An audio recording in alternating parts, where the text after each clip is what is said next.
Friends, मी doctor Swati चनखोरे तुमचं पुन्हा एकदा स्वागत करते. आपला BMS फर्स्ट इयरमधील पदार्थ विज्ञान या विषयामध्ये आपण बघत आहोत.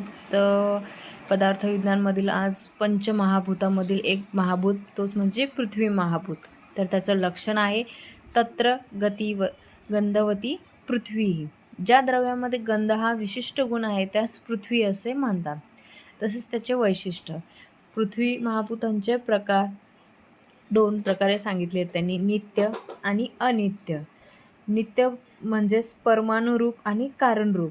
अनित्यमध्ये कार्यरूप असे याचे 3 पुनश्च प्रकार केलेले आहेत. त्यामध्ये शरीर, इंद्रिय, विषय संज्ञक असे 3 प्रकार. त्यामध्ये शरीर संज्ञकमध्ये योनिज आणि अयोनिज याचे 2 प्रकार परत सांगितलेले आहेत. योनिजमध्ये जरायुज आणि अंडज. जरायुजमध्ये म्हणजे मनुष्य आणि पशु हे येतात. तसेच अंडजमध्ये पक्षी, सर्प जे अंड्यातून बाहेर पडणार आहेत तेच. अयोनिजमध्ये धर्मविशिष्ट अनुजन्य, त्याच्यामध्ये देव आणि ऋषी यांचं वर्णन केलेलं आहे. तसेच अधर्म विशिष्ट अनुजन्य, त्याच्यामध्ये कृमी, युका, लिक्षा यांचे वर्णन आपल्याला आढळते. त्यानंतर पृथ्वीचे 14 गुण वर्णन केले आहेत, ते मी थोडक्यात तुम्हाला एक्सप्लेन करणार आहे. त्याच्यामध्ये झालं तर रूप म्हणजेच याच्यामध्ये 7 प्रकारचं वर्णन प्राप्ती होते. शुक्ल, पीत, नील, रक्त, हरित, कपिश आणि मिश्रित. दुसरा गुण आहे रस. रसामध्ये आपल्याला आपले षड्रस जे आहेत, कटू, मधुर, आम्ल, लवण, कटू, तिक्त, कषाय हे 6 रस याच्यामध्ये समावेश आहे. गंध म्हणजेच पृथ्वी महाभूताचा विशेष गुण आहे. म्हणजेच पार्थिव द्रव्यास अधिकाधिक सूक्ष्म करीत गेल्यास शेवटचा अविभाज्य हा असा सूक्ष्म केवळ भाग असा, म्हणून त्याला गंध गुणामुळेच ज्ञान होतो. त्याच्यामध्ये स्पर्शमध्ये पाकच म्हणजे ते उष्णता आहे किंवा अणुउष्णित आहे हे आपल्याला कळतं. त्यानंतर संख्या म्हणजे एकच संख्या अशी हे केलेलं आहे. परिमाण म्हणजेच अनुरूप हे परिमाण कार्यरूप महाभूताचे महत्त्व परिणाम आहे. पृथकत्व म्हणजे इतरांपेक्षा सर्वथा भिन्न असल्यामुळे एकच त्याला पृथकत्व येतो. संयोग, परमाणूच्या संयोगातून कार्यरूप पार्थिव द्रव्य तयार होत असतात, त्याला संयोग असे आपण म्हणतो. विभाग, परमाणूच्या संयोगाप्रमाणेच विभागही शक्य आहे. तसेच परत्व, पार्थिव द्रव्यामध्ये तुलनात्मक दृष्ट्या श्रेष्ठ आणि कनिष्ठ असे आढळून येतात. अपरत्व, जसे पार्थिव असणारे तसेच कोळसा, दगड आदी हे कनिष्ठ मानले जातात.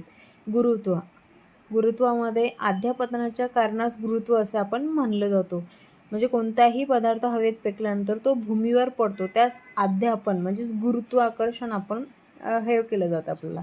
द्रवत्व, पार्थिव द्रव्यामध्ये द्रव हा गुण आढळून येतो. जसे धातूला उष्णता दिल्यास तो वितळतो. संस्कार, पार्थिव द्रव्यामध्ये अग्नी, वेग हा धारण अथवा दबाव दिल्यास गुणधर्मात बदल घडवून आणता येतात. या गुणधर्म प्रकार म्हणजे संस्कार. आपण एखाद्या गोष्टीवर विशेषतः क्रिया करण्याचे हे संस्कार असे आपल्याला हे केलं जातं. महत्त्व, आयुर्वेदामध्ये पृथ्वीचे महत्त्व म्हणजे आयुर्वेदानुसार जसे की आपले शरीर, केश, नख, दंत इत्यादींचा मांस धातू हे भावपदार्थ पार्थिव असल्याने त्या भाविशेष व्याधीवर सामान्यतः पार्थिव गुणांची वृद्धी ही घडून येते. तसंच आयुर्वेदानुसार गुरु, मंद, स्थिर हे इत्यादी गुण हे आपल्याला पृथ्वी महाभूतापासूनच प्राधान्यभूत उत्पन्न होतात. याकरिता औषधी द्रव्यांचा शरीरस्थ पार्थिव भावांशी पृथ्वी घडून आणण्याकरिता उपयोग केला जातो. त्यामुळेच पृथ्वी या द्रव्याचं आयुर्वेदामध्ये विशिष्ट महत्त्व असे आढळून आलेले आहे, पृथकत्व. तसेच आयुर्वेदानुसार तर झालंच, पण आधुनिक मतानुसार जर म्हणायला गेलं तर ते म्हणते ग्रॅव्हिटी.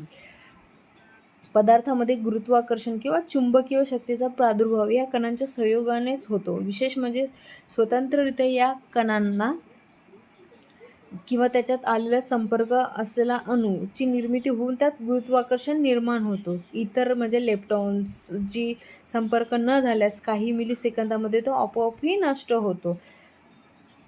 हेच आपल्याला याच्यामध्ये हे पॉईंट आहेत फक्त लक्षण, वैशिष्ट्य, त्याचे प्रकार आणि गुण. गुण हे जवळपास बाकी सगळ्या गोष्टींमध्ये समान आहेत. तर तुम्ही आता बघू शकता परत लक्षणं, त्याचे वैशिष्ट्य आणि त्याचे गुण. जे गुण मी वर्णन नंतर केलेले आहेत, मी फक्त शॉर्टमध्ये तुम्हाला नोट्स आपण हे कॅरी करतो आहे. Thank you friends. नंतरच्या व्हिडिओमध्ये जन्म हा मी सांगणार आहे.